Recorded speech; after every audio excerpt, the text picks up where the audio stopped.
خروج دجال وہ موضوع ہے جس پر احادیث اور روایتوں کے دفتر بھرے پڑے ہیں۔ ہر امت کی نبیوں نے اپنے قوم کو دجال سے آگاہ کیا۔ آخری نبی حضرت محمد صلی اللہ علیہ وآلہ وسلم نے بھی کئی مرتبہ اپنی امت کو دجال کی آمد کی خبر دی تھی۔ اس ویڈیو میں ہم ایک صحابہ رضی اللہ عنہ کی بات کرتے ہیں جس نے دجال سے ملاقات کی تھی۔ اس کا نام تمیم داری تھا اور اسلام لانے کے بعد انہوں نے نبی اکرم صلی اللہ علیہ وآلہ وسلم کو اس واقعے کے بارے میں بتایا، لہٰذا آپ صلی اللہ علیہ وسلم نے اس واقعے کی تصدیق کی اور ایک طویل خطبہ دیا۔ فاطمہ بنت قیس روایت کرتی ہے کہ جب رسول اللہ صلی اللہ علیہ وآلہ وسلم نے اپنے نماز پوری کر دی تو مسکراتے ہوئے منبر پر تشریف فرما ہوئے۔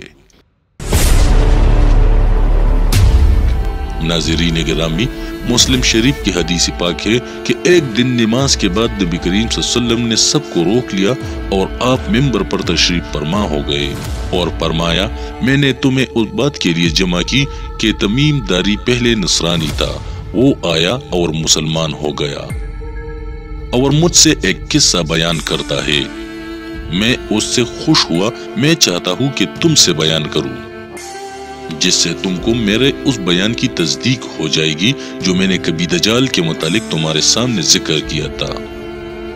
وہ کہتا ہے کہ ایک بڑی کشتی میں سوار ہوا جس پر سمندروں میں سفر کیا جاتا ہے، ان کے ساتھ قبیلہ لخم اور جذام کی 30 آدمی اور تھے۔ سمندر کا طوفان 1 ماہ تک ان کا تماشا کرتا رہا۔ آخر مغربی جانب ان کو ایک جزیرہ نظر آیا جس کو دیکھ کر وہ بہت مسرور ہوئے اور چھوٹی کشتیوں میں بیٹھ کر اس جزیرہ پر اتر گئے۔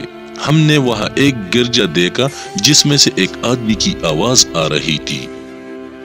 ہم لپک کر گرجے میں پہنچے تو ہم نے ایک بڑا قوی ہیکل شخص دیکھا کہ اس سے قبل ہم نے ویسا کوئی شخص نہیں دیکھا تھا۔ اس کے ہاتھ گردن سے ملا کر اور اس کے پیر گھٹنوں سے لے کر ٹخنوں تک لوہے کی زنجیروں سے نہایت مضبوطی سے جکڑے ہوئے تھے۔ ہم نے کہا، تو کون ہے؟ وہ بولا، پہلے تم بتاؤ تم کون لوگ ہو؟ ہم نے کہا، ہم عرب کے باشندے ہیں۔ اس نے کہا، یہ بتاؤ کہ بیسان شام میں ایک بستی کا نام ہے کہ کجوروں میں پل آتا ہے یا نہیں؟ ہم نے کہا، ہاں آتا ہے۔ اس نے کہا، وہ وقت قریب ہے جب اس میں پل نہ آئے۔ پھر اس نے پوچھا، اچھا بحریہ تبریہ کے متعلق بتاؤ، اس میں پانی ہے یا نہیں؟ ہم نے کہا، بہت ہے۔ اس نے کہا، وہ زمانہ قریب ہے جب اس میں پانی نہ رہے گا۔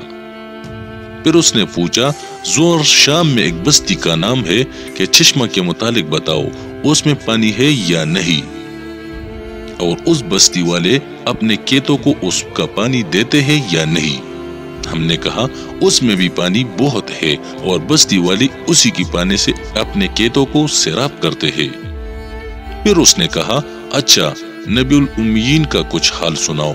ہم نے کہا، وہ مکہ سے ہجرت کر کے مدینہ تشریف لے آئے ہیں۔ اس نے پوچھا، کیا عرب کے لوگوں نے ان کے ساتھ جنگ کی ہے؟ ہم نے کہا، ہاں۔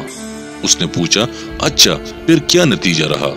ہم نے بتایا کہ وہ اپنے گرد و نواح پر تو غالب آ چکے ہیں اور لوگ ان کی اطاعت قبول کر چکے ہیں۔ اس نے کہا، سن لو، ان کے حق میں یہی بہتر تھا کہ ان کی اطاعت کر لے۔ نبی آخر الزمان کی بعثیت کی خبر سن کر اس نے مارے خوشی کی چھلانگ لگائی۔ اور اب میں تم کو اپنے متعلق بتاتا ہوں، میں مسیح دجال ہوں اور وہ وقت قریب ہے جب مجھ کو یہاں سے باہر نکلنے کی اجازت مل جائے گی۔ اس روایت کی راوی فاطمہ بنت قیس رضی اللہ عنہ فرماتی ہے کہ اس کے بعد نبی کریم صلی اللہ علیہ وآلہ وسلم نے ہاتھ کے اشارے کر کے بتایا کہ دیکھو وہ بحر شام مشرق کی جانب ہے۔ اسی طرح فرماتے ہیں کہ حضور صلی اللہ علیہ وسلم حضرت عبداللہ بن مسعود نے ایک دن دجال کا ذکر کیا۔ میں نے پوچھا، وہ کب نکلے گا؟ حضور صلی اللہ علیہ وسلم نے فرمایا، جب عمارتیں مضبوط و مستحکم بنائی جانے لگی اور عورتیں غیر شوہروں کے لیے زینت کرنے لگی۔ میں نے کہا، جب ایسا ہو جائے تو پھر کب نکلے گا؟